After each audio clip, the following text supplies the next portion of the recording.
Oi, pessoal, bom dia, boa tarde, boa noite. A Prof. Jai aqui. Hoje a gente vai fazer a primeira parte das sociedades da Grécia Antiga, tá? É meio complicado, mas vai dar tudo certo, tá? Antes da gente começar a falar sobre eles, a gente tem que dar uma introdução sobre o que eram as sociedades, como foi surgido, né? Então, a gente tem que entender que a área que era a Grécia Antiga não é a mesma que a área da Grécia atual, né? A Grécia ela foi povoando e expandindo os impérios, mas ela nessa época ela tinha um pedaço de onde é a Itália, onde é a Áustria, uma parte da Grécia mesmo, uma parte da Rússia. Então ela tinha uma parte em cada lugar. Se vocês querem ver bem, olhem lá na página 43, que tem ali o mapa bem certinho. A prof está sem o livro aqui. Então, eles nunca formaram um estado unificado, eles sempre eram. Eles iam conforme o vento, eles iam expandindo em vários lugares, né?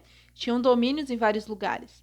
Eles são descendentes de quatro grupos étnicos, que são os aqueus, jônios, hélios e os dórios, que hoje eles migraram para a Grécia, onde é a Grécia hoje, há 2000 a 120, a 1200 anos antes de Cristo, né? Então foi antes de Cristo, né?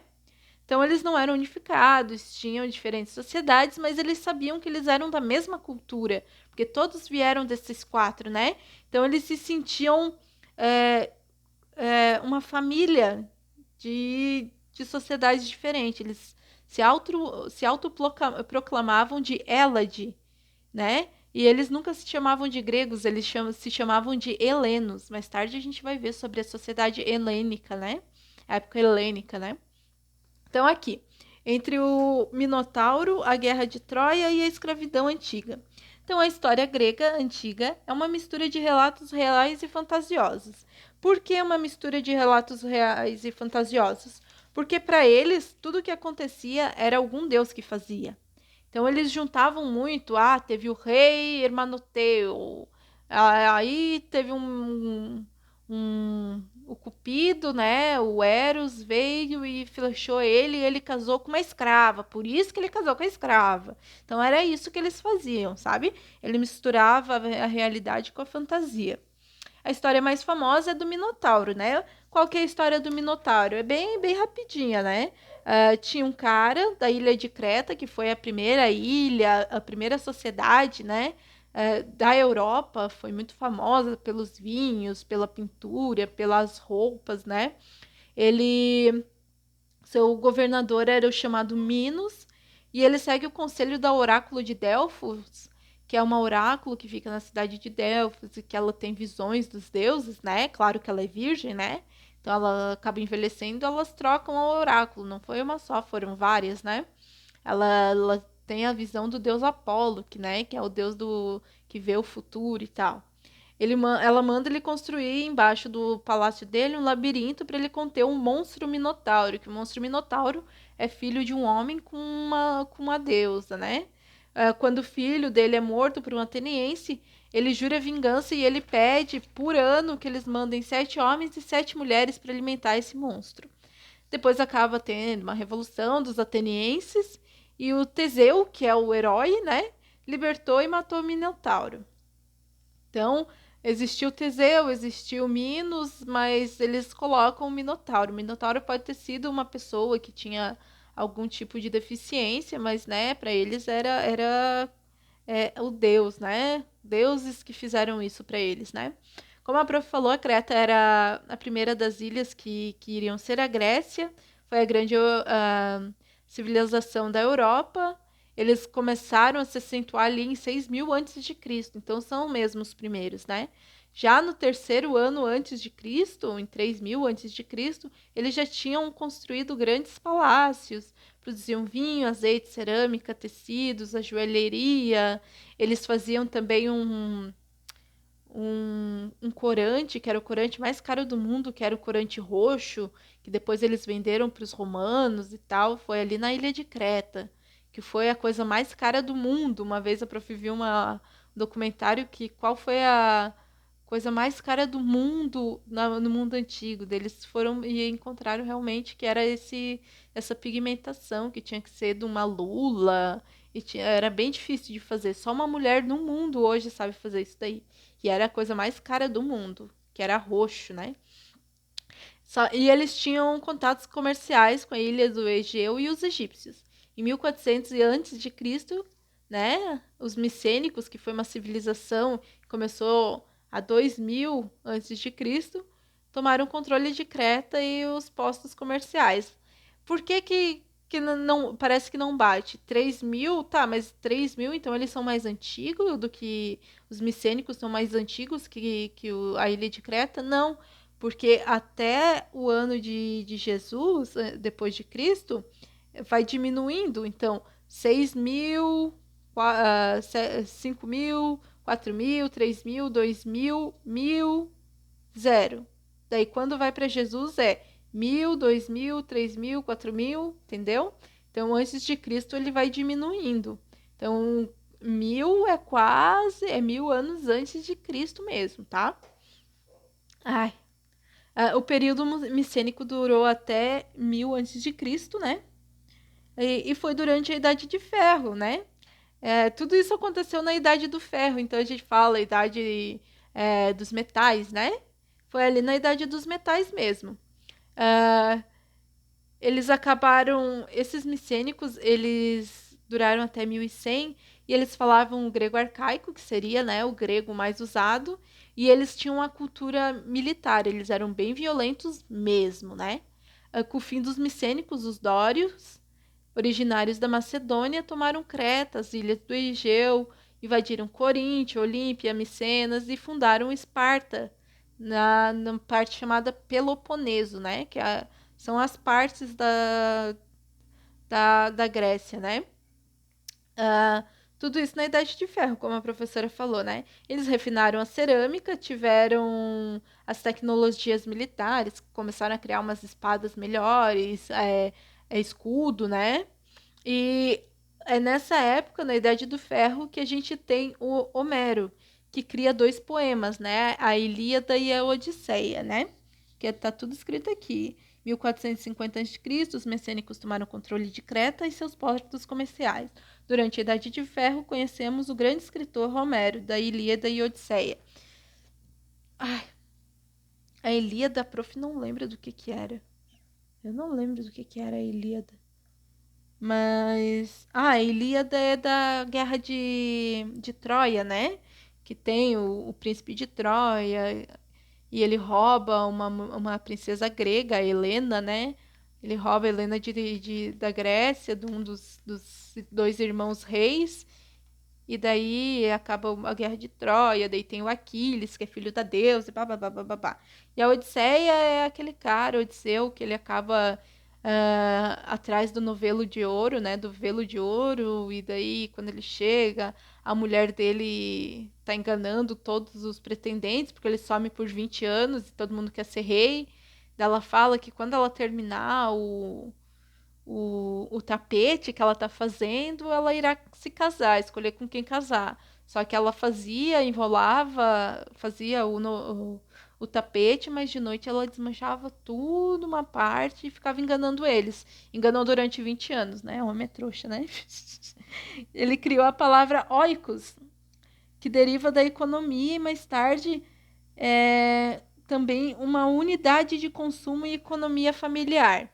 Essa oikos, ele acaba chamando uma economia, mas mais tarde vem como familiar. O homem era guerreiro, era o líder do grupo, garantia sustento e proteção de todos da família, inclusive dos escravos, né? O chefe do oikos, eles acabam reunindo um grande poder militar, né?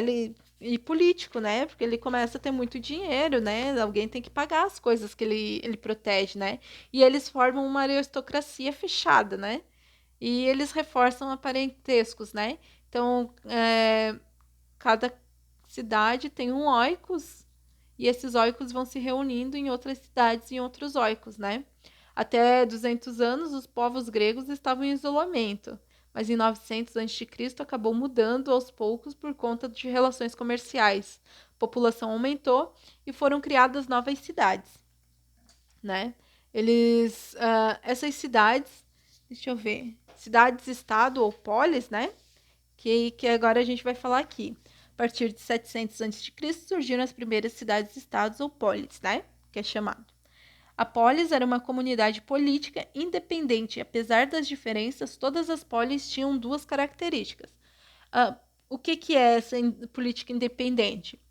Eles mesmos tinham seus reis, ou era uma democracia.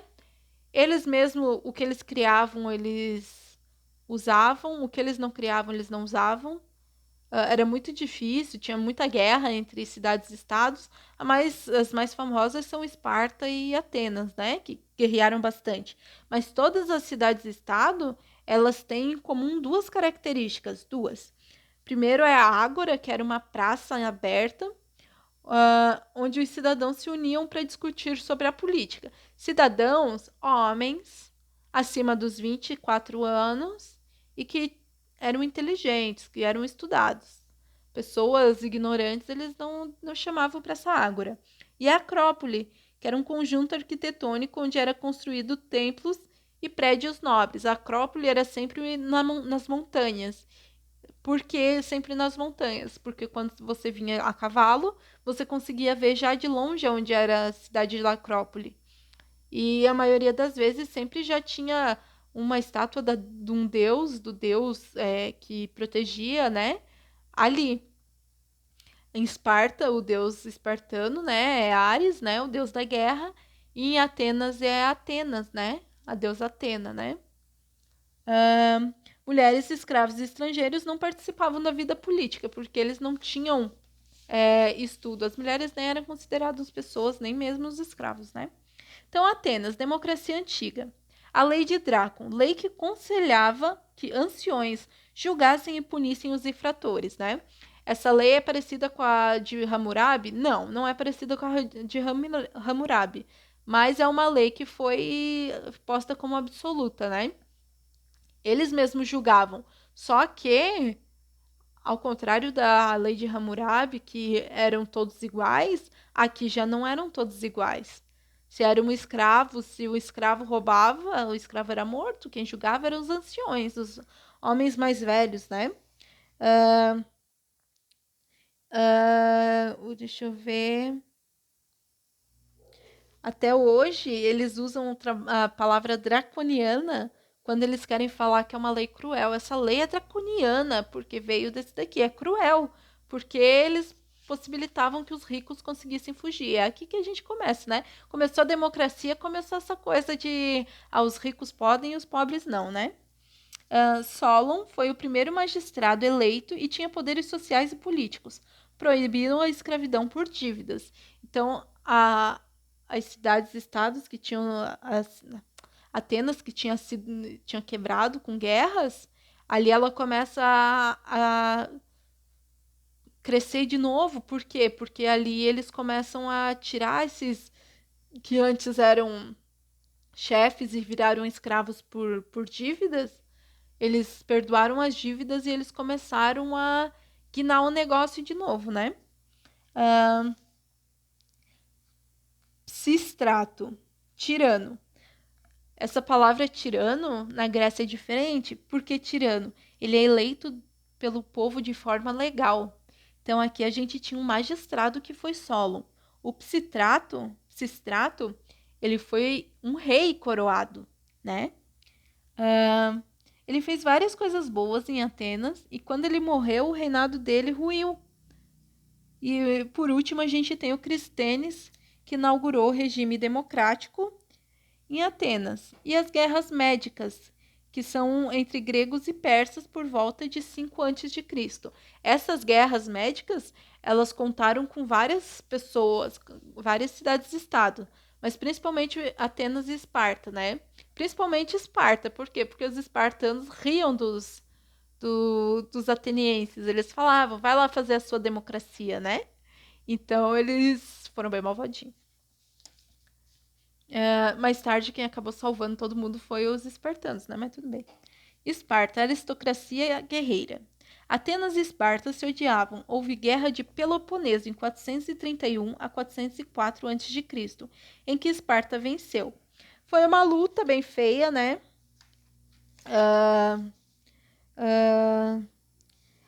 Foi entre a Liga de Peloponeso, que era Esparta, Coríntios, Tebas, e a Liga de Delos, né? Do Oráculo de Delfos, da cidade de Delos, né? Liderado por Atenas. No fim, eles acabaram vencendo e a democracia ateniense acabou ruindo, né? O líder Licurgo dividiu a sociedade espartana em 3 classes. Os esparciatas. O que eram os esparciatas? Ai, deixa eu fechar aqui. Que é muita coisa, gente. Muita coisa. Os esparciatas eram um grupo privilegiado que ocupavam as melhores terras, né? Porque eles eram os que mandavam dentro de Esparta, né? Eles comandavam o exército, mas eles não lutavam no exército. Eles comandavam. Eles não lutavam. Eles forneciam 2 reis espartanos. Um deles liderava o exército. Esses esparciatas, eles eram trocados de 1 em 1 ano para não ter essa coisa, tipo, da pessoa se acostumar e acabar sendo ambiciosa demais e traindo, né, por dinheiro. Então, eles trocavam de ano em ano, né? Mas os reis espartanos, se fossem certos, eles ainda continuavam. Um rei espartano, interessante que um rei espartano ficava cuidando de Esparta, né? E o outro rei ia para as guerras, né? Ele que mandava, ele que comandava as guerras. Os piriecos.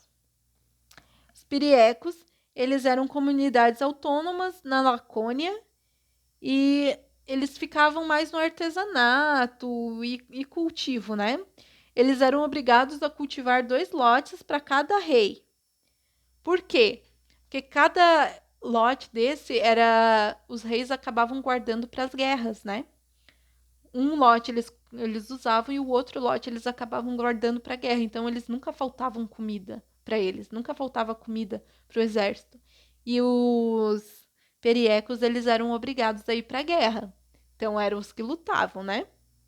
E os iliotas, eles eram os servos do Estado, eram pegos de outras cidades e eles eram obrigados a trabalhar nos domínios conquistados por espartanos. Em Espartas, os guerreiros espartanos, eles organizavam assembleias uma vez por mês. Somente os esparciatas, que é os homoioi, que participavam, tá? Era só os topzera. E eles discutiam sobre política, elegiam os magistrados, e sempre com mais de 60 anos. Para os gerontes, que eram os conselhos dos anciões, né?